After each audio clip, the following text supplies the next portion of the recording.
ಓಂ ಶ್ರೀ ಗುರುಬಸವಲಿಂಗಾಯ ನಮಃ. ಬಸವನ ಬೆಳಕೆ ಎಲ್ಲಾಡಿ ಬಂದೆ, ಭಾರತವೆಲ್ಲ ಸುತ್ತಾಡಿ ಬಂದೆ. ಬೆವರಿನ ಹನಿಯಲ್ಲಿ ಬೊಮ್ಮವ ತೋರಿಸಿ, ಕಾಯಕದಲ್ಲಿ ಕೈಲಾಸ ತೋರಿಸಿ, ವೃತ್ತಿಯ ಮುಖಕ್ಕೆ ಹೊಸ ಕಳೆ ಬರಿಸಿ, ಕುಸುಬಿನ ಕಿಳ್ಳೆಯ ಕಲಂಕ ಬಿಡಿಸಿ, ದುಡಿಮೆಯ ದೇವರ ದೇಗುಲದಲ್ಲಿ ನರ್ತಿಸಿ ಬಂದೆ, ಕೀರ್ತಿಸಿ ಬಂದೆ. ಬಸವನ ಬೆಳಕೆ ಎಲ್ಲಿಗೆ ಮುಂದೆ, ವಿಶ್ವವೆಲ್ಲವೂ ನನ್ನದೇ ಎಂದೆ.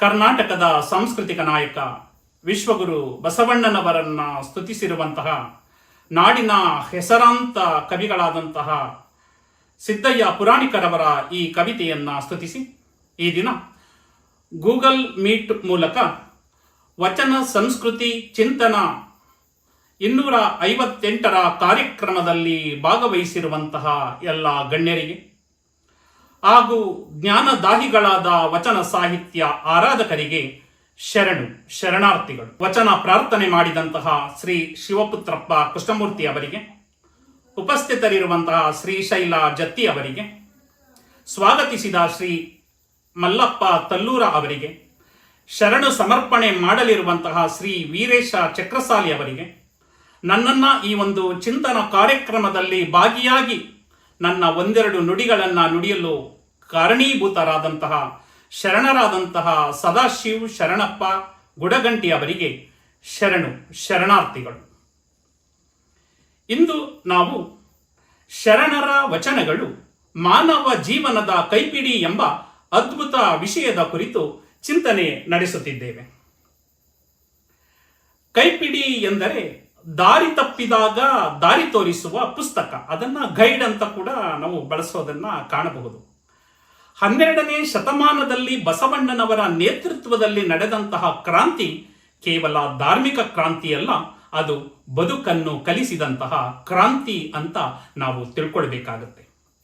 ವಚನಗಳು ಕೇವಲ ಸಾಹಿತ್ಯವಲ್ಲ, ಅವು ಬದುಕಿನ ಸೂತ್ರಗಳು. ಅಂದು ಶರಣರು ತಾವಾಡಿದಂತೆ ನಡೆದಂತೆ ಆಡಿದರು. ಅದಕ್ಕೆ ವಚನಗಳು ಇಂದಿಗೂ ಕೂಡ ಜೀವಂತವಾಗಿವೆ. ಸಮುದ್ರದಲ್ಲಿ ಹಡಗುಗಳಿಗೆ ದಾರಿ ತೋರಿಸುವ ಎತ್ತರದ ಬೆಳಕಿನ ಗೋಪುರಗಳನ್ನ ನಾವು ದೀಪಸ್ತಂಭ ಅಂತ ಕರಿತೇವೆ. ಬಹುಶಃ ತಾವೆಲ್ಲ ಗಮನಿಸಿದ್ದೀರಾ, ಸಮುದ್ರದ ತೀರದಲ್ಲಿ ದೀಪಸ್ತಂಭ ಇರುತ್ತೆ. ಅದನ್ನ ಇಂಗ್ಲಿಷ್ ಲೈಟ್ ಹೌಸ್ ಅಂತ ಕೂಡ ಕರೀತಾರೆ. ಸಮುದ್ರ ತೀರದ ದೀಪಸ್ತಂಭವು ಕತ್ತಲೆಯ ನಡುವೆ ದಾರಿ ತಪ್ಪಿದ ಹಡಗುಗಳಿಗೆ ಸುರಕ್ಷಿತ ಮಾರ್ಗವನ್ನ ತೋರಿಸುವಂತೆ ಶರಣರ ವಚನಗಳು ಅಜ್ಞಾನ, ಗೊಂದಲ ಮತ್ತು ದುಃಖದ ಕತ್ತಲಲ್ಲಿ ದಾರಿ ತಪ್ಪಿದ ಮಾನವನಿಗೆ ಸತ್ಯ ಮತ್ತು ಸದಾಚಾರದ ಬೆಳಕನ್ನ ತೋರಿಸುತ್ತವೆ. ದೀಪಸ್ತಂಭ ಹಡಗು ತೀರಕ್ಕೆ ಸೇರಿಸಿದರೆ ವಚನಗಳು ನಮ್ಮ ಬದುಕನ್ನು ಸಾರ್ಥಕತೆಯ ತೀರಕ್ಕೆ ಸೇರಿಸುತ್ತವೆ. ಆದುದರಿಂದ ವಚನಗಳು ಮಾನವ ಜೀವನದ ಕೈಪಿಡಿಯಾಗಿದೆ ಅಂತ ಹೇಳಿದರಲ್ಲಿ ಯಾವುದೇ ಅತಿಶಯೋಕ್ತಿ ಅಲ್ಲ.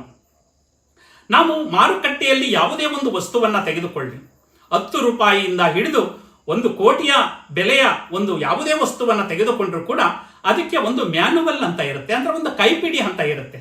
ಆ ವಸ್ತುವನ್ನು ಹೇಗೆ ಬಳಸಬೇಕು ಅನ್ನೋದಕ್ಕೆ ಒಂದು ಕೈಪಿಡಿಯನ್ನ ಕೊಟ್ಟಿರ್ತಾರೆ. ಈಗ ಹೋಗಿ ಒಂದು ಮೆಡಿಕಲ್ ಸ್ಟೋರ್ ಅಲ್ಲಿ ಒಂದು ಮಾತ್ರೆಯನ್ನ ತೆಗೆದುಕೊಂಡು ಬರಬಹುದು ಅಥವಾ ಒಂದು ಡ್ರಾಪ್ಸ್ ಅನ್ನ ತಗೊಂಡು ಬರಬಹುದು. ಪ್ರತಿಯೊಂದರಲ್ಲೂ ಕೂಡ ಒಂದು ಬಿಳಿ ಹಾಳೆಯಲ್ಲಿ ಒಂದು ಮ್ಯಾನುವಲ್ ಅನ್ನ ಕೊಟ್ಟಿರ್ತಾರೆ, ಅದನ್ನ ಹೇಗೆ ಬಳಸಬೇಕು ಅಂತ.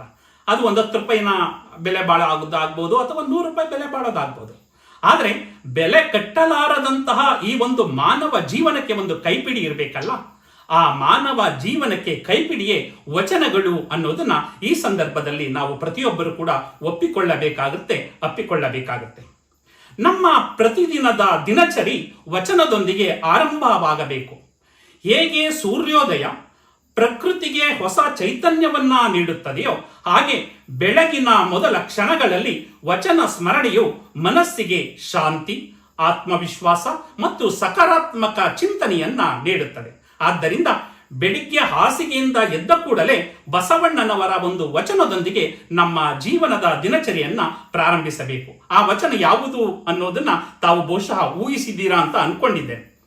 ನಮ್ಮ ಪ್ರತಿದಿನದ ದಿನಚರಿ ಬಸವಣ್ಣನವರ ಒಂದು ಅದ್ಭುತವಾದಂತಹ ವಚನ.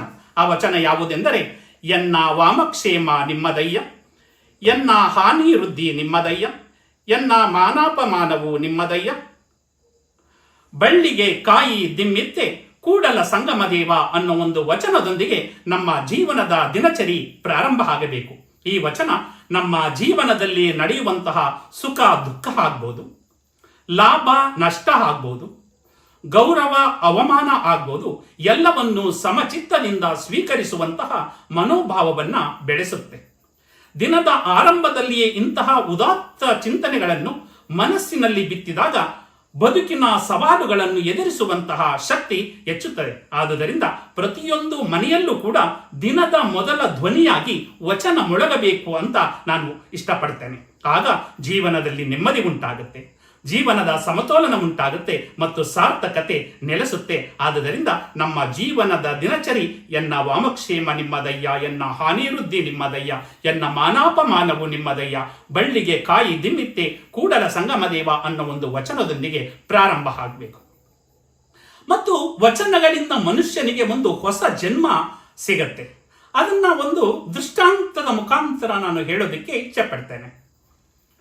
ಒಬ್ಬ ಅಮ್ಮ, ಆ ಅಮ್ಮನಿಗೆ 42 ವರ್ಷ ವಯಸ್ಸಾಗಿರುತ್ತೆ. ಒಂದು ದಿನ ಅವರ ಮನೆಗೆ ಒಬ್ರು ಗುರುಗಳು ಬರ್ತಾರೆ. ಆ ಗುರುಗಳು ಬಂದಾಗ ಆ ಅಮ್ಮ ಅತ್ಯಂತ ಭಕ್ತಿಯಿಂದ ಅವರನ್ನ ಉಪಚರಿಸ್ತಾರೆ. ಆಕೆಯ ಸೌಜನ್ಯ, ಅವರ ವಿನಯ, ಅವರ ಪ್ರೀತಿ ಮತ್ತು ಭಕ್ತಿಯನ್ನ ಕಂಡು ಗುರುಗಳಿಗೆ ತುಂಬಾ ಸಂತೋಷ ಆಗುತ್ತೆ. ಮಾತಿನ ಮಧ್ಯೆ ಗುರುಗಳು ಕೇಳ್ತಾರೆ, ಅಮ್ಮ ನಿನ್ನ ವಯಸ್ಸೆಷ್ಟು ಅಂತ ಕೇಳ್ತಾರೆ. ಅಂದ್ರೆ ಅವರ ಉಪಚಾರ ಮಾಡೋದನ್ನ ನೋಡಿ ಅವರಿಗೆ ಖುಷಿ ಆಗ್ಬಿಟ್ಟು ಅವರ ಹೆಸರನ್ನ ಕೇಳ್ತಾರೆ. ಹೆಸರನ್ನ ಕೇಳಿ ನಂತರ ಅಮ್ಮ ನಿನ್ನ ವಯಸ್ಸೆಷ್ಟು ಅಂತ ಕೇಳ್ತಾರೆ. ಆ ಅಮ್ಮ ನಗುತ್ತಾ 2 ವರ್ಷ ಗುರುಗಳೇ. ಗುರುಗಳಿಗೆ ಆಶ್ಚರ್ಯ ಆಗುತ್ತೆ. ಆ ಅಮ್ಮನಿಗೆ ಸಾಮಾನ್ಯವಾಗಿ 40 ವರ್ಷದ ಮೇಲೆ ಆಗಿರುತ್ತೆ. ಏನು 2 ವರ್ಷ ಅಂತ ಹೇಳ್ತಾ ಇದ್ದೀರಲ್ಲ ಅಂತ. ಹಾಗಾದರೆ ನಿನ್ನ ಗಂಡನ ವಯಸ್ಸೆಷ್ಟು ಅಂತ ಕೇಳ್ತಾರೆ. ಆಗ ಆ ಅಮ್ಮ ಹೇಳ್ತಾರೆ, ನನ್ನ ಗಂಡನ ವಯಸ್ಸು 1 ವರ್ಷ ಗುರುಗಳೇ. ನಿಮ್ಮ ಅತ್ತೆಯ ವಯಸ್ಸು? ನಮ್ಮ ಅತ್ತೆಯ ವಯಸ್ಸು 6 ತಿಂಗಳು ಗುರುಗಳೇ. ನಿಮ್ಮ ಮಾವನ ವಯಸ್ಸು? ನಮ್ಮ ಮಾವ ಇನ್ನು ಹುಟ್ಟೇ ಇಲ್ಲ ಗುರುಗಳೇ ಅಂತ ಹೇಳ್ತಾರೆ.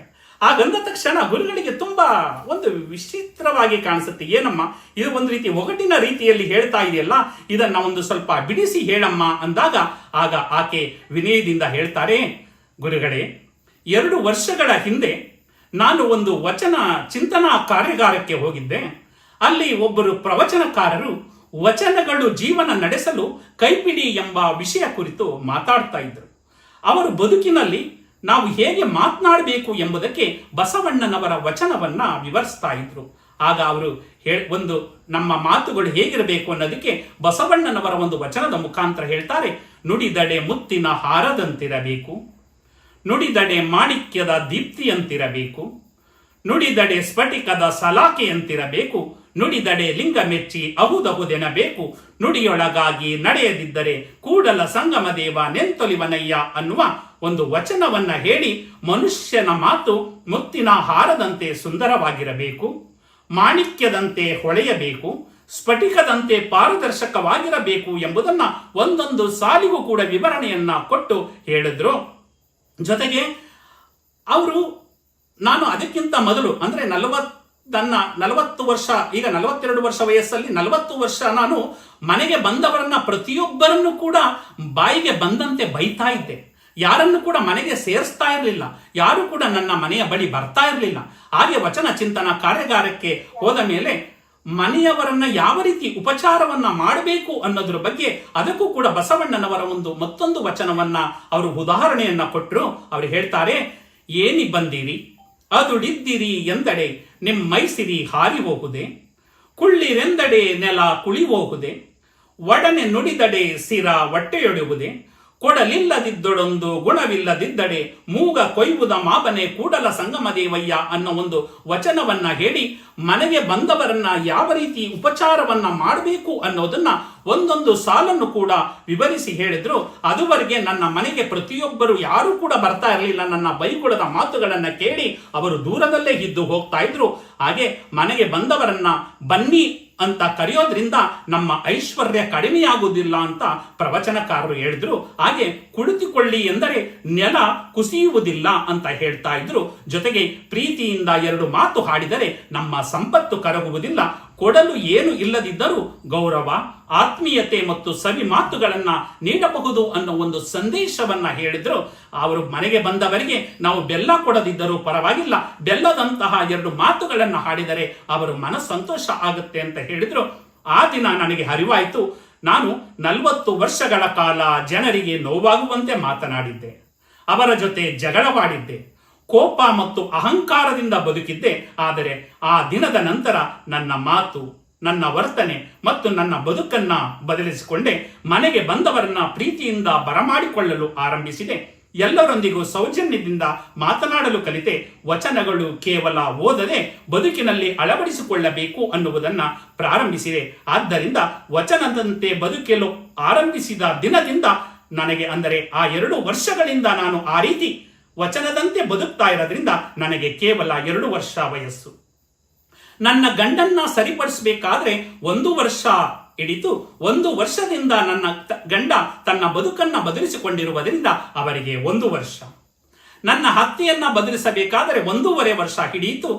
6 ತಿಂಗಳಿಂದ ನನ್ನ ಅತ್ತೆ ಸರಿಯಾದ ಮಾರ್ಗದಲ್ಲಿ, ವಚನದ ಮಾರ್ಗದಲ್ಲಿ ನಡೆಯುತ್ತಿರುವುದರಿಂದ ಅವರಿಗೆ 6 ತಿಂಗಳು. ನನ್ನ ಮಾವ ಇನ್ನೂ ತಮ್ಮ ಸ್ವಭಾವವನ್ನ ಬದಲಿಸಿಕೊಂಡಿಲ್ಲವಾದ್ದರಿಂದ, ವಚನದ ಬೆಳಕು ಅವರ ಬದುಕಿಗೆ ಇನ್ನೂ ಬಂದಿಲ್ಲವಾದ್ದರಿಂದ ಅವರು ಇನ್ನೂ ಹುಟ್ಟೇ ಇಲ್ಲ ಅಂತ ಹೇಳಿದೆ ಅಂದಾಗ ಗುರುಗಳ ಮುಖದಲ್ಲಿ ಮಂದಹಾಸ ಮೂಡುತ್ತೆ. ಮನುಷ್ಯನ ವಯಸ್ಸು ವರ್ಷಗಳು ನಿರ್ಧರಿಸುವುದಿಲ್ಲ, ಅವರ ಬದುಕಿನ ಗುಣಮಟ್ಟ ನಿರ್ಧರಿಸುತ್ತೆ ಅಂತ ಹೇಳಿ, ವಚನದ ಅರಿವಿನಿಂದ ಆರಂಭವಾದ ಜೀವನವೇ ನಿಜವಾದ ಜನ್ಮ ಅಂತ ಹೇಳಿ ಅದಕ್ಕೆ ಶರಣರು ಹೇಳುವಂತಹ ಒಂದು ವಚನವನ್ನ, ಉದಾಹರಣೆಯನ್ನ ಕೊಡ್ತಾರೆ. ಲೇಸೆನಿಸಿಕೊಂಡು 5 ದಿನ ಬದುಕಿದಡೇನು, ಲೇಸೆನಿಸಿಕೊಂಡು 4 ದಿನ ಬದುಕಿದಡೇನು, ಲೇಸೆನಿಸಿಕೊಂಡು 3 ದಿನ ಬದುಕಿದಡೇನು, ಲೇಸೆನಿಸಿಕೊಂಡು 2 ದಿನ ಬದುಕಿದಡೇನು, ಜೀವಿತಾಂ ಶಿವಭಕ್ತಾನಂ ವರಂ ಪಂಚ ದಿನಾನಿಚ ನಾಜಕಲ್ಪ ಸಹಸ್ರಾಣಿ ಭಕ್ತಿಹೀನಸ್ಯ ಶಾಂಕರಿ ಎಂದುದಾಗಿ ಕೂಡಲ ಸಂಗನ ಶರಣರ ವಚನದಲ್ಲಿ ಲೇಸೆನಿಸಿಕೊಂಡು 1 ದಿನ ಬದುಕಿದಡೇನು ಎಂಬ ಅಮೂಲ್ಯ ಸಂದೇಶವಿದೆ ಎಂಬುದನ್ನ ಆ ಅಮ್ಮ ಆ ಗುರುಗಳಿಗೆ ಹೇಳ್ತಾರೆ. ಹೇಳಿದಾಗ ಗುರುಗಳಿಗೆ ತುಂಬಾ ಸಂತೋಷ ಆಗುತ್ತೆ. ಅಂದ್ರೆ ನಮ್ಮ ನಿಜವಾದ ವಯಸ್ಸು ಪ್ರಾರಂಭವಾಗುವುದು ಯಾವಾಗ ಅಂದ್ರೆ ನಮ್ಮ ಬದುಕಿನಲ್ಲಿ ಒಳ್ಳೆಯ ವಿಚಾರಗಳನ್ನು ಅಳವಡಿಸಿಕೊಂಡಾಗ, ಒಳ್ಳೆಯ ತತ್ವವನ್ನ ಜೀವನದಲ್ಲಿ ಅಳವಡಿಸಿಕೊಂಡಾಗ ನಮ್ಮ ನಿಜವಾದ ವಯಸ್ಸು ಪ್ರಾರಂಭವಾಗುತ್ತೆ. ಅಮ್ಮ 42 ವರ್ಷ ವಯಸ್ಸಾಗಿದ್ರು ಕೂಡ ನಾನು ಸತ್ಸಂಗದಿಂದ ನನ್ನ ಬದುಕು ಪರಿವರ್ತನೆ ಆಗಿರುವಂತಹ 2 ವರ್ಷಗಳಿಂದ ತನ್ನ ವಯಸ್ಸನ್ನ ತಿಳಿಸ್ತಾರೆ. ಎಂದರೆ 1000 ವರ್ಷಗಳ ಅರ್ಥಹೀನ ಬದುಕಿಗಿಂತ 1 ದಿನವಾದರೂ ಸತ್ಯ ಆಗ್ಬೋದು, ಪ್ರೀತಿ ಆಗ್ಬೋದು, ದಯೆ, ಕಾಯಕ, ದಾಸೋಹ ಮತ್ತು ಭಕ್ತಿಯಿಂದ ಬದುಕಿದ ಜೀವನವೇ ಶ್ರೇಷ್ಠ ಅಂತ ಹೇಳ್ತಾರೆ. ವಚನಗಳನ್ನು ಓದಿ ಅರ್ಥ ಮಾಡಿಕೊಂಡು ಆಚರಣೆಗೆ ತಂದ ದಿನವೇ ಮನುಷ್ಯನ ನಿಜವಾದ ಹುಟ್ಟು ದಿನ. ವಚನದ ಬೆಳಕಿನಲ್ಲಿ ಬದುಕಲು ಆರಂಭಿಸಿದ ದಿನದಿಂದಲೇ ಬದುಕು ಸಾರ್ಥಕವಾಗುತ್ತದೆ ಅಂತ ಈ ಸಂದರ್ಭವನ್ನ ವಚನದ ಸಂದೇಶದೊಂದಿಗೆ ಈ ಸಂದರ್ಭದಲ್ಲಿ ಅವರು ಹೇಳ್ತಾರೆ. ಈ ಒಂದು ದೃಷ್ಟಾಂತದಿಂದ ನಾವು ತಿಳಿದುಕೊಳ್ಳುವುದು ಏನಂದ್ರೆ, ನಮ್ಮ ಜೀವನ ಯಾವ ರೀತಿ ವಚನದೊಂದಿಗೆ ಪ್ರಾರಂಭ ಆಗುತ್ತೆ, ಅಂದಿನಿಂದ ನಮ್ಮ ನಿಜವಾದ ವಯಸ್ಸು ಪ್ರಾರಂಭ ಆಗುತ್ತೆ ಅನ್ನೋದನ್ನ ನಾವು ತಿಳ್ಕೊಂಡು, ವಚನಗಳೇ ನಮ್ಮ ಜೀವನದ ಕೈಪಿಡಿ ಆಗುತ್ತೆ.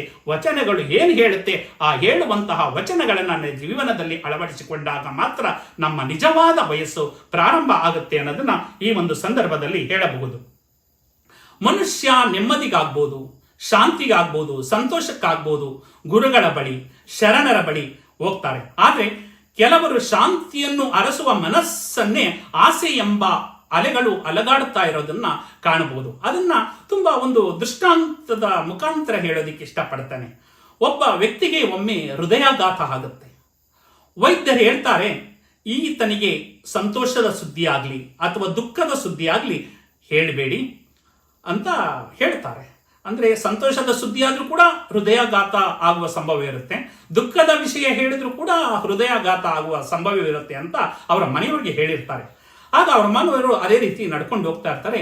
ಒಂದು ಸಲ ಅವನು ಒಂದು ಲಾಟ್ರಿ ಟಿಕೆಟ್ ತಗೊಳ್ಳುವಂತಹ ಒಂದು ಹವ್ಯಾಸ ಇರುತ್ತೆ. ಲಾಟ್ರಿ ಟಿಕೆಟ್ ತಗೊಂಡಿರ್ತಾನೆ. ಆ ಲಾಟ್ರಿ ಟಿಕೆಟ್ಗೆ ಅವನಿಗೆ 1 ಕೋಟಿ ಬಹುಮಾನ ಒಡೆದು ಬಿಟ್ಟಿರುತ್ತೆ. ಆಗ ಮನೆಯವರಿಗೆ ಗಾಬರಿ ಆಗ್ತಾರೆ. ಏನಾದ್ರೂ ಇವನಿಗೆ 1 ಕೋಟಿ ಲಾಟ್ರಿ ಹೊಡೆಯಿತು ಅಂತ ಹೇಳಿದ್ರೆ ಅವನೇನ್ ಮಾಡ್ತಾನೆ ಅಂದ್ರೆ ಅವನು ಹೃದಯಾಘಾತ ಆಗುವ ಸಂಭವ ಇರುತ್ತೆ ಅಂತ ಹೇಳಿ ಆ ಒಂದು ವಿಷಯವನ್ನ ಗುರುಗಳ ಬಳಿ ಹೋಗಿ ಆ ಗುರುಗಳಿಂದ ತಿಳಿಸಿದ್ರೆ ಸರಿಯಾಗುತ್ತೆ ಅಂತ ಹೇಳಿ ಆ ವ್ಯಕ್ತಿಯನ್ನ ಗುರುಗಳ ಬಳಿ ಕರ್ಕೊಂಡೋಗಿ ಮೊದಲೇ ಗುರುಗಳಿಗೆ ಹೇಳ್ತಾರೆ, ಗುರುಗಳೇ ಇವರಿಗೆ ಹೃದಯಾಘಾತವಾಗಿದೆ. ಸಂತೋಷದ ಸುದ್ದಿ ಆಗ್ಬೋದು, ದುಃಖದ ಸುದ್ದಿ ಆಗ್ಬೋದು, ಅವರಿಗೆ ತಿಳಿಸಿದ್ರೆ ಮತ್ತೆ ಹೃದಯಾಘಾತ ಆಗುವ ಸಂಭವ ಇರುತ್ತೆ. ಇವರಿಗೆ 1 ಕೋಟಿ ಲಾಟ್ರಿ ಹೊಡೆದಿದೆ, ಇವರಿಗೆ ಶಾಂತಿಯಿಂದ ಒಂದು ಪ್ರೀತಿಯಿಂದ ನೀವು ಅವರಿಗೆ ತಿಳಿಸಿ ಅಂತ ಹೇಳಿದಾಗ ಗುರುಗಳು ಕರ್ಕೊಂಡು ಬನ್ನಿ ನಾನು ಹೇಳ್ತೀನಿ ಅಂತ ಹೇಳ್ತಾರೆ. ಆಗ ಆ ವ್ಯಕ್ತಿಯನ್ನ ಕರ್ಕೊಂಡು ಹೋಗ್ತಾರೆ. ಕರ್ಕೊಂಡು ಹೋದಾಗ ಗುರುಗಳು ಆ ವ್ಯಕ್ತಿಯ ಒಂದು ಯೋಗಕ್ಷೇಮವನ್ನು ವಿಚಾರಿಸ್ತಾರೆ. ನಂತರ ನಗುತ್ತಾ ಕೇಳ್ತಾರೆ, ನೋಡಪ್ಪ, ನಿನಗೆ ಏನಾದ್ರೂ ಲಾಟ್ರಿ ಆಡುವ ಒಂದು ಹವ್ಯಾಸ ಇದೆಯಾ ಅಂತ ಕೇಳ್ತಾರೆ. ಕೇಳಿದಾಗ ಹೌದು ಗುರುಗಳೇ ಅಂತ.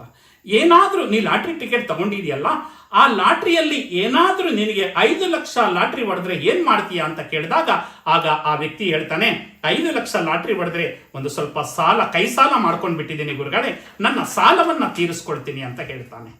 ಆಗ ಗುರುಗಳು ಹೋಗ್ಲಿ 5 ಲಕ್ಷ ಆಯ್ತು, 10 ಲಕ್ಷ ಲಾಟ್ರಿ ಹೊಡೆದ್ರೆ ಏನ್ ಮಾಡ್ತೀಯಾ ಅಂತ ಕೇಳಿದಾಗ ಆಗ ಗುರುಗಳು ಹೇಳ್ತಾರೆ, 10 ಲಕ್ಷ ಲಾಟ್ರಿ ಹೊಡೆದ್ರೆ ಸಾಲ ತೀರಿಸಿ ಒಂದು ಮನೆ ತಗೊಳ್ತೀನಿ ಗುರುಗಳೇ. 50 ಲಕ್ಷ ಲಾಟ್ರಿ ಹೊಡೆದ್ರೆ ಏನ್ ಮಾಡ್ತೀಯ ಅಂದಾಗ ಸಾಲ ತೀರಿಸಿ ಮನೆ ಕಟ್ಟಿ ನಂತರ ಒಂದು ಜಮೀನನ್ನ ತಗೊಳ್ತೀನಿ ಗುರುಗಳೇ ಅಂತ ಹೇಳ್ತಾನೆ ಸಮಾಧಾನವಾಗಿ. ಆಗ ಪರವಾಗಿಲ್ಲ, ಈಗ ಒಂದ್ ಸ್ವಲ್ಪ ಸಮಾಧಾನವಾಗಿ ಕೇಳು, ಏನಾದ್ರೂ ನಿನಗೆ 1 ಕೋಟಿ ಲಾಟ್ರಿ ಹೊಡೆದ್ರೆ ಏನ್ ಮಾಡ್ತೀಯಾ ಅಂತ ಹೇಳಿದಾಗ ಅವನು ನಗುತ್ತಾ ಹೇಳ್ತಾನೆ, ಗುರುಗಳೇ, ನನಗೆ 1 ಕೋಟಿ ಲಾಟ್ರಿ ಹೊಡೆದ್ರೆ 50 ಲಕ್ಷ ನಾನು ಇಟ್ಕೋತೀನಿ, ಉಳಿದ 50 ಲಕ್ಷ ನಿಮಗೆ ಕೊಡ್ತೀನಿ ಅಂದಾಗ ಈ ಮಾತು ಕೇಳ್ತಿದ್ದಂಗೆ ಗುರುಗಳಿಗೆ ಹೃದಯಾಘಾತ ಆಗ್ಬಿಡುತ್ತೆ. ಅಂದ್ರೆ ಯಾರ ಹತ್ರ ನೆಮ್ಮದಿಯನ್ನ ಅರಸಿ ಹೋದವು, ಯಾರ ಹತ್ರ ಶಾಂತಿಯನ್ನ ಅರಸಿ ಹೋಗ್ತೀವೋ ಅವರೇ ಆಸೆಯ ಸಿಳವಿಗೆ ಸಿಕ್ಕಿ ಅವರು ಕೂಡ ಈ ಒಂದು ಹೃದಯಾಘಾತ ಆಗುವಂತಹ ಸಂದರ್ಭವನ್ನ ಕಾಣ್ತಾ ಇದ್ದೀವಿ. ಹಾಗೆ ನಾವು ಯಾರ ಹತ್ರ ಶಾಂತಿ ಅರಸೋದು, ಶಾಂತಿ ಹುಡುಕೋದು ಅನ್ನೋ ಒಂದು ಪ್ರಶ್ನೆ ಉದ್ಭವ ಆಗುತ್ತೆ. ಅದಕ್ಕೆ ಕಾಶ್ಮೀರದಿಂದ ಬಂದಂತಹ ಮೋಳಿಗೆ ಮಾರಯ್ಯನವರು ಮನುಷ್ಯನನ್ನ ಆಸೆಯಿಂದ ಎಚ್ಚರಿಸುವಂತಹ ಒಂದು ಅದ್ಭುತವಾದ ವಚನವನ್ನ ಕೊಡ್ತಾರೆ. ಅವರು ಹೇಳ್ತಾರೆ, ಆನೆ ಕುದುರೆ ಭಂಡಾರವಿರ್ದಡೇನು, ತಾನುಂಬುದು ಪಡಿಯಕ್ಕಿ ಒಂದಾವಿನ ಹಾಲು, ಮಲಗುವುದರ್ಧ ಮಂಚ, ಈ ಹುರುಳಿಲ್ಲದ ಸಿರಿಯ ನೆಚ್ಚಿ ಕೆಡಬೇಡ ಮನುಜ, ಒಡಲು ಭೂಮಿಯ ಸಂಗ ಒಡವೆ ತಾನೇನಪ್ಪುದೋ, ಕೈವಿಡಿದ ಮಡದಿ ಪರರ ಸಂಗ, ಪ್ರಾಣ ವಾಯುವಿನ ಸಂಗ, ಸಾವಿಂಗೆ ಸಂಗಡವಾರು ಇಲ್ಲ ಕಾಣ, ನೀ ಕಳಂಕ ಮಲ್ಲಿಕಾರ್ಜುನ ಅನ್ನೋ ಒಂದು ವಚನವನ್ನ ಇಲ್ಲಿ ಉದಾಹರಣೆಯಾಗಿ ಕೊಡಬಹುದು. ಅಂದ್ರೆ ಇಲ್ಲಿ ಎಷ್ಟೇ ಆನೆ ಇರಲಿ, ಕುದುರೆಗಳಿರಲಿ, ಎಷ್ಟೇ ಭಂಡಾರ ತುಂಬಿದಂತಹ ಸಂಪತ್ತಿರಲಿ, ಮನುಷ್ಯ ತಿನ್ನುವುದು ಒಂದು ಹಿಡಿ ಅನ್ನ, ಕುಡಿಯುವುದು ಸ್ವಲ್ಪ ಹಾಲು, ನಾವು ಎಷ್ಟೇ ದೊಡ್ಡ ಮಂಚವನ್ನ ಮಾಡಿದರೂ ಕೂಡ ಮಲಗುವುದು ಅರ್ಧ ಮಂಚದಷ್ಟು ಜಾಗದಲ್ಲಿ ಮಾತ್ರ, ಆದರೆ ಆಸೆ ಮಾತ್ರ ಆಕಾಶದಷ್ಟು ದೊಡ್ಡದಾಗಿರುತ್ತದೆ ಅನ್ನೋದನ್ನ ಈ ಒಂದು ವಚನದ ಮೂಲಕ ನಾವು ತಿಳಿದುಕೊಳ್ಳಬಹುದು. ಸಂಪತ್ತನ್ನ ಕೂಡಿಸಬಹುದು, ಆದರೆ ಸಾವಿನ ಹಾದಿಯಲ್ಲಿ ಅದನ್ನು ಜೊತೆ ತೆಗೆದುಕೊಂಡು ಹೋಗಲು ಸಾಧ್ಯವಿಲ್ಲ. ದೇಹ ಭೂಮಿಯ ಪಾಲಾಗುತ್ತೆ, ಆಭರಣಗಳು ಮನೆಯಲ್ಲೇ ಉಳಿಯುತ್ತೆ, ಪ್ರಾಣ ಗಾಳಿಯೊಂದಿಗೆ ಲೀನವಾಗುತ್ತೆ. ಅಂತಿಮ ಯಾತ್ರೆಯಲ್ಲಿ ಜೊತೆಯಾಗುವುದು ಧರ್ಮ, ದಯೆ, ಕಾಯಕ ಮತ್ತು ನಾವು ಮಾಡಿದ ಸತ್ಕಾರ್ಯಗಳು ಅಷ್ಟೇ. ಆದ್ದರಿಂದ ಶರಣರ ಸಂದೇಶ ಒಂದು ಸ್ಪಷ್ಟವಾಗಿ ನಮ್ಗೆ ಹೇಳುತ್ತೆ, ಆಸೆಯಿಂದ ತುಂಬಿದ ಬದುಕು ಅಶಾಂತಿಗೆ ದಾರಿ ಮಾಡಿಕೊಡುತ್ತದೆ, ಅರಿವಿನಿಂದ ತುಂಬಿದ ಬದುಕು ನೆಮ್ಮದಿಗೆ ದಾರಿ ತೋರಿಸುತ್ತದೆ ಅನ್ನೋದನ್ನ ನಾವು ಹೇಳುತ್ತೆ. ಆದರೆ ಅದನ್ನ ನಾವು ಪಾಲಿಸೋದ್ರ ಮುಖಾಂತರ ಸಂಪತ್ತಿನ ಹಿಂದೆ ಓಡುವುದಕ್ಕಿಂತ ಸಂತೃಪ್ತಿಯ ಹಿಂದೆ ನಡೆಯುವುದು ಶ್ರೇಷ್ಠ. ಏಕೆಂದರೆ ಹಣದ ಭಂಡಾರ ಮನುಷ್ಯನನ್ನ ಶ್ರೀಮಂತನನ್ನಾಗಿಸಬಹುದು, ಆದರೆ ತೃಪ್ತಿಯ ಭಂಡಾರ ಅವನನ್ನು ಸುಖಿ ಮನುಷ್ಯನನ್ನಾಗಿಸುತ್ತದೆ. ಆ ತೃಪ್ತಿಯ ಭಂಡಾರ ಯಾವುದರಿಂದ ಸಿಗುತ್ತೆ ಅಂದ್ರೆ ನಮ್ಮ ವಚನಗಳಿಂದ ಸಿಗುತ್ತೆ ಅನ್ನೋದನ್ನ ಈ ಸಂದರ್ಭದಲ್ಲಿ ನಾವು ತಿಳ್ಕೊಳ್ಬೇಕಾಗತ್ತೆ. ಇಂದು ಮನುಷ್ಯ ವಿಜ್ಞಾನ ತಂತ್ರಜ್ಞಾನ ಕ್ಷೇತ್ರದಲ್ಲಿ ಅಭೂತಪೂರ್ವ ಸಾಧನೆಗಳನ್ನ ಮಾಡಿರೋದನ್ನ ನಾವು ನೋಡಬಹುದು. ಜಗತ್ತು ಅಂಗೈಯಲ್ಲಿರುವ ಮೊಬೈಲ್ ಪರದೆಯೊಳಗೆ ಬಂದು ಕುಳಿತಿರುವುದನ್ನ ನಾವು ಕಾಣಬಹುದು. ಕ್ಷಣಾರ್ಧದಲ್ಲಿ ಸಾವಿರಾರು ಕಿಲೋಮೀಟರ್ ದೂರದ ವ್ಯಕ್ತಿಯೊಂದಿಗೆ ಮಾತನಾಡುವ ಶಕ್ತಿ ಕೂಡ ಬಂದಿರುವುದನ್ನ ನಾವು ಕಾಣಬಹುದು.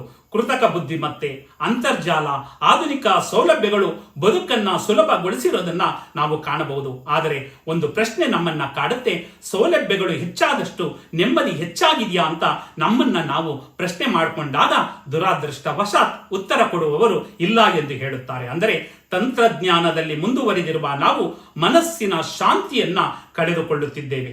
ಖಿನ್ನತೆ, ಒತ್ತಡ, ಆತಂಕ, ಏಕಾಂತ ಇವು ಇಂದಿನ ಯುವ ಪೀಳಿಗೆಯನ್ನ ಮೌನವಾಗಿ ಕಾಡುತ್ತಿರುವಂತಹ ದೊಡ್ಡ ಸಮಸ್ಯೆಗಳಾಗಿರುವುದನ್ನ ನಾವು ಕಾಣಬಹುದು. ಇಂತಹ ಸಂದರ್ಭದಲ್ಲಿ ಶರಣರ ವಚನಗಳು ಮನಸ್ಸಿಗೆ ಒಂದು ರೀತಿಯ ಔಷಧಿಯಂತೆ ನಮಗೆ ಕಾಣಿಸ್ತವೆ. ಅಂದ್ರೆ ಯಾರು ಆತಂಕಕ್ಕೆ ಒಳಗಾಗಿರ್ತಾರೋ, ಯಾರು ಒತ್ತಡಕ್ಕೆ ಒಳಗಾಗಿರ್ತಾರೋ, ಯಾರು ಖಿನ್ನತೆಗೆ ಒಳಗಾಗಿರ್ತಾರೋ, ಯಾರು ಈ ಒಂದು ಬದುಕೇ ಬೇಡ ಅನ್ನೋ ಒಂದು ಸಂದರ್ಭದಲ್ಲಿ ಅವರು ತೊಳಲಾಟವನ್ನ ಮಾಡ್ತಾ ಇರ್ತಾರೋ ಅಂತಹ ಸಂದರ್ಭದಲ್ಲಿ ಅಕ್ಕ ಮಹಾದೇವಿಯವರ ಒಂದು ವಚನ ನಮಗೆ ದಾರಿಯನ್ನ ತೋರಿಸುತ್ತೆ. ಅವರು ಹೇಳ್ತಾರೆ, ಹೆದರದಿರು ಮನವೇ, ಬೆದರದಿರು ತನುವೆ, ನಿಜವ ನರಿತು ನಿಶ್ಚಿಂತನಾಗಿರು, ಫಲವಾದ ಮರನ ಕಲ್ಲಲ್ಲಿ ಇಡುವುದೊಂದು ಕೋಟಿ, ಎಲವದ ಮರನ ಇಡುವರೊಬ್ಬರ ಕಾಣೆ, ಭಕ್ತಿಯುಳ್ಳವರ ಬೈವರೊಂದು ಕೋಟಿ, ಭಕ್ತಿ ಇಲ್ಲದವರ ಬೈವರೊಬ್ಬರ ಕಾಣೆ, ನಿಮ್ಮ ಶರಣರ ನುಡಿಯೇ ಎನಗೆ ಗತಿ ಸೋಪಾನ, ಚೆನ್ನ ಮಲ್ಲಿಕಾರ್ಜುನ ಎಂದು ಹೇಳುವುದರ ಮುಖಾಂತರ ಎದರುವಂತಹ ಮನಕ್ಕೆ ಸಾಂತ್ವನದ ನುಡಿಯನ್ನ ಈ ಒಂದು ವಚನದ ಮುಖಾಂತರ ಜಗನ್ಮಾತೆ ಅಕ್ಕ ಮಹಾದೇವಿಯವರು ಕೊಡೋದನ್ನ ನಾವು ಕಾಣಬಹುದು. ಎಷ್ಟು ಫಲ ಕೊಡುವ ಮರವಾಗುತ್ತದೆಯೋ ಅಷ್ಟೇ ಹೆಚ್ಚು ಕಲ್ಲುಗಳು ಒಡೆಯುವುದನ್ನ ಅದು ಸಹಿಸಿಕೊಳ್ಬೇಕಾಗುತ್ತೆ. ಹಾಗೆ ಫಲವಿಲ್ಲದ ಮರದ ಕಡೆ ಯಾರೂ ಕೂಡ ಗಮನ ಹರಿಸೋದಿಲ್ಲ. ಅದೇ ರೀತಿ ಸಮಾಜಕ್ಕೆ ಯಾರು ಒಳ್ಳೆಯದನ್ನ ಮಾಡ್ತಾರೋ, ಯಾರು ಸಾಧನೆಯನ್ನ ಮಾಡ್ತಾರೋ, ಯಾರು ಸತ್ಯದ ಮಾರ್ಗದಲ್ಲಿ ನಡೀತಾರೋ ಅವರೇ ಟೀಕೆ, ಅಪವಾದ ಮತ್ತು ವಿರೋಧಗಳನ್ನ ಎದುರಿಸಬೇಕಾಗತ್ತೆ. ಆದರೆ ಅದಕ್ಕಾಗಿ ನಾವು ಹೆದರಬೇಕಾಗಿಲ್ಲ. ಇತರರ ಮಾತುಗಳಿಂದಲ್ಲ, ನಮ್ಮ ಸತ್ಯದಿಂದ ನಾವು ಬದುಕಬೇಕು. ಹೊರಗಿನ ಗದ್ದಲಕ್ಕಿಂತ ಒಳಗಿನ ನೆಮ್ಮದಿ ಮುಖ್ಯ ಅನ್ನೋದನ್ನ ನಾವು ಈ ವಚನಗಳಿಂದ ತಿಳ್ಕೊಳ್ಬೇಕಾಗುತ್ತೆ. ಇಂದು ಸಾಮಾಜಿಕ ಜಾಲತಾಣಗಳ ಮೆಚ್ಚುಗೆಗಾಗಿ ಓಡುವ ಯುವ ಮನಸ್ಸುಗಳಿಗೆ ಈ ವಚನ ಒಂದು ದೊಡ್ಡ ಸಂದೇಶವನ್ನು ನೀಡುತ್ತಾ ಇದೆ. ಎಲ್ಲರನ್ನು ಮೆಚ್ಚಿಸಲು ಸಾಧ್ಯವಿಲ್ಲ, ಎಲ್ಲರಿಂದ ಪ್ರಶಂಸೆಯನ್ನ ಪಡೆಯಲು ಕೂಡ ಸಾಧ್ಯವಿಲ್ಲ. ಆದರೆ ನಮ್ಮ ಜೀವನ ಸತ್ಯ, ಕಾಯಕ, ಪ್ರಾಮಾಣಿಕತೆ ಮತ್ತು ಮಾನವೀಯತೆ ಮೇಲೆ ನಿಂತಿದ್ದರೆ ಭಯಪಡಬೇಕಾದ ಅಗತ್ಯವೇ ಇಲ್ಲ ಅನ್ನೋದನ್ನ ಅಕ್ಕ ಮಹಾದೇವಿಯವರು ಈ ಒಂದು ವಚನದ ಮುಖಾಂತರ ಹೇಳ್ತಾರೆ. ಕೊನೆಯಲ್ಲಿ ಹೇಳ್ತಾರೆ, ನಿಜವನ್ನರಿತು ನಿಶ್ಚಿಂತವಾಗಿರು ಅಂತ ಹೇಳ್ತಾರೆ. ಅಂದ್ರೆ ಸತ್ಯವನ್ನ ಅರಿತ ಮನಸ್ಸಿಗೆ ಖಿನ್ನತೆ ಕಾಡುವುದಿಲ್ಲ, ಕರ್ತವ್ಯವನ್ನು ಅರಿತ ಬದುಕಿಗೆ ಒತ್ತಡ ಸೋಲುತ್ತದೆ, ಭಕ್ತಿಯ ಬೆಳಕು ಹೊತ್ತ ಹೃದಯಕ್ಕೆ ಭಯ ಹತ್ತುವುದಿಲ್ಲ. ತಂತ್ರಜ್ಞಾನ ನಮಗೆ ವೇಗವನ್ನು ನೀಡಬಹುದು, ಆದರೆ ದಿಕ್ಕನ್ನು ನೀಡುವುದು ಮೌಲ್ಯಗಳು. ಅಂದ್ರೆ ತಂತ್ರಜ್ಞಾನ ವೇಗವನ್ನು ನೀಡಿದ್ರೆ ನಮಗೆ ಮೌಲ್ಯಗಳು ನಮ್ಮ ಬದುಕುವ ದಿಕ್ಕನ್ನ ಕಲಿಸುತ್ತೆ. ಮೊಬೈಲ್ ನಮಗೆ ಸಂಪರ್ಕವನ್ನು ನೀಡಬಹುದು, ಆದರೆ ಸಂಬಂಧಗಳನ್ನು ಕಟ್ಟುವುದು ಪ್ರೀತಿ ಮಾತ್ರ. ಕೃತಕ ಬುದ್ಧಿಮತ್ತೆ ಉತ್ತರಗಳನ್ನು ನೀಡಬಹುದು, ಆದರೆ ಬದುಕಿನ ಅರ್ಥವನ್ನು ನೀಡುವುದು ನಮ್ಮ ಶರಣರ ಚಿಂತನೆ. ಆದ್ದರಿಂದ ಇಂದಿನ ಯುವ ಪೀಳಿಗೆಗೆ ಅತ್ಯಂತ ಅಗತ್ಯವಾದದ್ದು ಹೊಸ ತಂತ್ರಜ್ಞಾನ ಮಾತ್ರ ಅಲ್ಲ, ಶರಣರ ಜ್ಞಾನವೂ ಕೂಡ ಅಳವಡಿಕೆ ಆಗಬೇಕಾಗುತ್ತೆ. ವಿಜ್ಞಾನವು ಬದುಕನ್ನ ಸುಲಭಗೊಳಿಸುತ್ತದೆ, ಆದರೆ ವಚನಗಳು ಬದುಕನ್ನ ಸುಂದರಗೊಳಿಸುತ್ತದೆ. ತತ್ವಜ್ಞಾನವು ಜಗತ್ತನ್ನ ಗೆಲ್ಲಲು ಕಲಿಸುತ್ತದೆ, ಆದರೆ ವಚನಗಳು ಮನಸ್ಸನ್ನು ಗೆಲ್ಲಲು ಕಲಿಸುತ್ತವೆ. ನೆಮ್ಮದಿ ಕಳೆದುಕೊಂಡ ಯುಗದಲ್ಲಿ ಶರಣರ ವಚನಗಳೇ ಮನಸ್ಸಿಗೆ ದಾರಿದೀಪವಾಗಿದೆ ಅನ್ನೋದನ್ನ ಪ್ರತಿಯೊಬ್ಬರು ಕೂಡ ಒಪ್ಪಿಕೊಳ್ಳಬೇಕಾಗುತ್ತೆ. ನಮಗೆ ಕೊಟ್ಟಿರುವಂತಹ 30 ನಿಮಿಷ ಅವಧಿಯಲ್ಲಿ, ಯಾಕಂದ್ರೆ ಜೀವನದ ಪ್ರತಿಯೊಂದು ವಿಭಾಗದಲ್ಲೂ ಕೂಡ ನಾವು ವಚನಗಳನ್ನ ನಾವು ನೋಡ್ತಾ ಹೋಗ್ಬೋದು. ಯಾವ ಸಂದರ್ಭದಲ್ಲಿ ಏನೇ ಸಮಸ್ಯೆ ಎದುರಾದಾಗಲೂ ಕೂಡ ಅಲ್ಲಿ ವಚನಗಳು ನಮಗೆ ಬಂದು ನಮ್ಮ ಬದುಕಿನ ದಾರಿಯನ್ನ ತೋರಿಸುವಂತಹ ಒಂದು ಲೈಟ್ ಹೌಸ್ ರೀತಿ ನಮಗೆ ಕಾಣುತ್ತವೆ, ಒಂದು ದೀಪದ ಸ್ತಂಭದ ರೀತಿ ಗೋಚರವಾಗುತ್ತೆ. ಪ್ರತಿಯೊಬ್ಬರು ಕೂಡ ನಾವು ವಚನ ಪುಸ್ತಕ ಇಲ್ಲದೆ ಇರಬಹುದು, ಆದರೆ ಮೊಬೈಲ್ ನಮ್ಮಲ್ಲಿ ಪ್ರತಿಯೊಬ್ಬರಲ್ಲೂ ಕೂಡ ಇದೆ. ಆ ಮೊಬೈಲ್ ಅನ್ನ ಹಿಡ್ಕೊಂಡು ನಮ್ಮ ತರಳಬಾಳು ಬೃಹನ್ ಮಠದವರು ವಚನ ಸಂಪುಟ ಅನ್ನೋದನ್ನು ಒಂದು ವೆಬ್ಸೈಟ್ ಅನ್ನ ಅಭಿವೃದ್ಧಿಪಡಿಸಿದ್ದಾರೆ. ಅದರಲ್ಲಿ ಕ್ರೋಮ್ಗೆ ಹೋಗ್ಬಿಟ್ಟು ವಚನ ಸಂಪುಟ ಅಂತ ನಾವೇನಾದ್ರೂ ಹೊಡೆದ್ರೆ ಬಸವಣ್ಣನವರ ಆದಿಯಾಗಿ ಎಲ್ಲಾ ಶರಣರ ಎಲ್ಲಾ ವಚನಗಳು ಕೂಡ ತೆರೆದುಕೊಳ್ಳುತ್ತೆ. ಬಸವಣ್ಣನವರ ಎಲ್ಲಾ ವಚನಗಳಿಗೆ ಒಂದು ತಾತ್ಪರ್ಯ ಮಾಡಿರೋದನ್ನ ಮತ್ತು 5 ಭಾಷೆಗಳಿಗೆ ತರ್ಜುಮೆ ಮಾಡಿರೋದನ್ನು ಕೂಡ ನಾವು ನೋಡಬಹುದು. ಅದನ್ನ ನೋಡಿದಾಗ ನಮಗೆ ಮನುಷ್ಯನಿಗೆ ಯಾವಾಗ ಕಳವಳ ಉಂಟಾಗುತ್ತೋ, ಯಾವಾಗ ಅಶಾಂತಿ ಉಂಟಾಗುತ್ತೋ, ಯಾವಾಗ ನೆಮ್ಮದಿ ಇರೋದಿಲ್ವೋ ಆಗ ಆ ವಚನಗಳನ್ನ ತೆಗೆದುಕೊಂಡು ಆ ವಚನಗಳನ್ನ ಅಧ್ಯಯನ ಮಾಡಿದಾಗ ನಮ್ಮ ಜೀವನ ಸಾರ್ಥಕತೆಯ ಮಾರ್ಗದ ಕಡೆ ತೆರಳುತ್ತೆ. ಶರಣರ ವಚನಗಳು ಕೇವಲ ಪೂಜಾ ಕೋಣೆಯಲ್ಲಿ ಇಡುವ ಪುಸ್ತಕಗಳಾಗಬಾರದು, ಅವು ನಮ್ಮ ಕಿಸೆಯಲ್ಲಿರುವ, ನಮ್ಮ ಮನಸ್ಸಿನಲ್ಲಿರುವ ರೆಡಿ ರೆಫರೆನ್ಸ್ ಅಂದ್ರೆ ಕೈಪಿಡಿಗಳಾಗಬೇಕು. ನಾವು ದಿನಕ್ಕೆ ಕನಿಷ್ಠ 1 ವಚನವನ್ನಾದರೂ ಓದಿ ಅದರಂತೆ ನಡೆಯಲು ಪ್ರಯತ್ನಿಸಿದಾಗ ಮಾತ್ರ ನಮ್ಮ ಮನೆ, ನಮ್ಮ ಮನ ಮತ್ತು ನಮ್ಮ ಸಮಾಜವನ್ನ ಸುಂದರಗೊಳಿಸಿಕೊಳ್ಳಬಹುದು ಅಂತ ಹೇಳ್ತಾರೆ. ಅದಕ್ಕೆ ನಾವು ಶರಣರನ್ನ ನೆನೆದಾಗ ಸಿದ್ದರಾಮೇಶ್ವರ ಹೇಳ್ತಾರೆ, ಶರಣನ ನೆನೆದು ಶರಣನಾದನಯ್ಯ ಅಂತ ಹೇಳ್ತಾರೆ. ಯಾವಾಗ ನಾವು ಶರಣರನ್ನ ನೆನಿತಾವೋ, ಯಾವಾಗ ನಾವು ವಚನಗಳನ್ನ ಅಧ್ಯಯನ ಮಾಡ್ತೇವೋ, ಅದೇ ರೀತಿಯಲ್ಲಿ ನಾವು ಚಿಂತನೆಯನ್ನ ಮಾಡಿ ಆ ರೀತಿ ನಾವು ಒಳ್ಳೆಯ ವ್ಯಕ್ತಿತ್ವವನ್ನ ಕಟ್ಟಿಕೊಡೋದಿಕ್ಕೆ ಸಾಧ್ಯ ಆಗುತ್ತೆ ಅಂತ ಹೇಳ್ತಾ ಇವತ್ತು ನಮಗೆ ಕೊಟ್ಟಿರುವಂತಹ ವಿಷಯ ವಚನಗಳು ಮಾನವ ಜೀವನದ ಕೈಪಿಡಿ. ಯಾವ ಸಂದರ್ಭದಲ್ಲಾದ್ರೂ ಕೂಡ ನಾವು ಮನೆಗೆ ಬಂದು ನಾವು ವಿಭೂತಿಯನ್ನ ಹಾಕಬೇಕಾದ್ರೂ ಕೂಡ ಒಂದು ವಚನ ಇದೆ. ಇಷ್ಟಲಿಂಗವನ್ನ ನಾವು ಆರಾಧಿಸಬೇಕಾದ್ರೆ, ಇಷ್ಟಲಿಂಗದ ಜೊತೆಗೆ ನಾವು ಒಂದು ಸಂಬಂಧವನ್ನ ಇಟ್ಕೊಳ್ಬೇಕಾದ್ರೆ ಯಾವ ವಚನವನ್ನ ನಾವು ಪಾಲಿಸಬೇಕು ಅನ್ನೋದನ್ನ ಆ ವಚನ ಸಂಪುಟದಲ್ಲಿ ಇದೆ. ಆ ವಚನಗಳನ್ನ ನಾವು ಅಧ್ಯಯನ ಮಾಡಿ ಅದೇ ರೀತಿ ಸ್ವಲ್ಪವಾದರೂ ನಾವು ನಡೆಯೋದಕ್ಕೆ ಹೋದಾಗ ನಮ್ಮ ಬದುಕಿಗೆ ಒಂದು ರೀತಿಯ ಶಾಂತಿಯ ನೆರವು ಸಿಗತ್ತೆ, ಪ್ರೀತಿಯ ನೆರವು ಸಿಗುತ್ತೆ. ನಮ್ಮ ಬದುಕು ಏನಾಗುತ್ತೆ, ಒಂದು ಒಳ್ಳೆಯ ರೀತಿಯಲ್ಲಿ ಸಾಗೋದಕ್ಕೆ ಸಾಧ್ಯ ಆಗುತ್ತೆ. ಯಾವಾಗ ನಾವು ವಚನಗಳನ್ನ ಅಧ್ಯಯನವನ್ನ ಮಾಡ್ತೀವೋ ನಮ್ಮ ತಲೆಯಲ್ಲಿ ಸದ್ವಿಚಾರ ಉಂಟಾಗುತ್ತೆ, ನಮ್ಮ ಎದೆಯಲ್ಲಿ ಸದ್ಭಾವ ಉಂಟಾಗುತ್ತೆ, ಕೈಯಲ್ಲಿ ಸತ್ಕಾರ್ಯ ಉಂಟಾಗುತ್ತೆ, ಬಾಯಲ್ಲಿ ಸವಿ ಮಾತು ಬರುತ್ತೆ. ನೋಡಿ, ವಚನಗಳು ಅಂದರೆ ಯಾವ ರೀತಿ ಉಂಟಾಗುತ್ತೆ. ವಚನಗಳನ್ನು ಯಾವಾಗ ನಾವು ಅಧ್ಯಯನ ಮಾಡ್ತೀವೋ, ವಚನಗಳನ್ನು ನಾವು ಯಾವಾಗ ಜೀವನದಲ್ಲಿ ಅಳವಡಿಸಿಕೊಂಡಾಗೋ ಆಗ ತಲೆಯಲ್ಲಿ ಸದ್ವಿಚಾರ, ಎದೆಯಲ್ಲಿ ಸದ್ಭಾವ, ಕೈಯಲ್ಲಿ ಸತ್ಕಾರ್ಯ, ಬಾಯಲ್ಲಿ ಸವಿ ಮಾತು ಬರುತ್ತೆ. ಅಂತಹ ವಚನಗಳು ನಮ್ಮ ಜೀವನದ ಕೈಪಿಡಿಯಾದಾಗ ಮಾತ್ರ ನಮ್ಮ ಜೀವನ ಒಂದು ಯಶಸ್ಸಿನ ತೀರವನ್ನ ತಲುಪೋದಿಕ್ಕೆ ಸಾಧ್ಯ ಆಗುತ್ತೆ ಅಂತ ಹೇಳ್ತಾ ಇವತ್ತು ಗೂಗಲ್ ಮೀಟ್ ಅಭಿಯಾನದ ಮೂಲಕ ನನ್ನ ಒಂದು 30 ನಿಮಿಷದ ಒಂದು ಉಪನ್ಯಾಸವನ್ನ ಕೊಡಬೇಕು ಅಂತ ಶರಣರಾದಂತಹ ಶ್ರೀ ಸದಾಶಿವ ಸರ್ ಅವರು ನಮ್ಮನ್ನ ಕರೆ ಮಾಡಿ ಕೇಳಿಕೊಂಡ್ರು.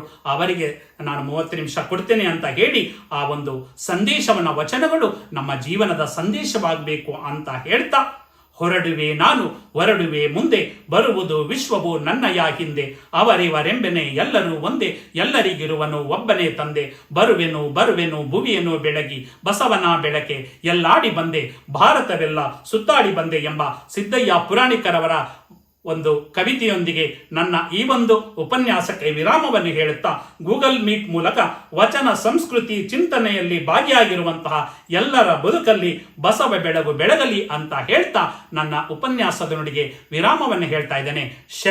ಶರಣಾರ್ಥಿಗಳು.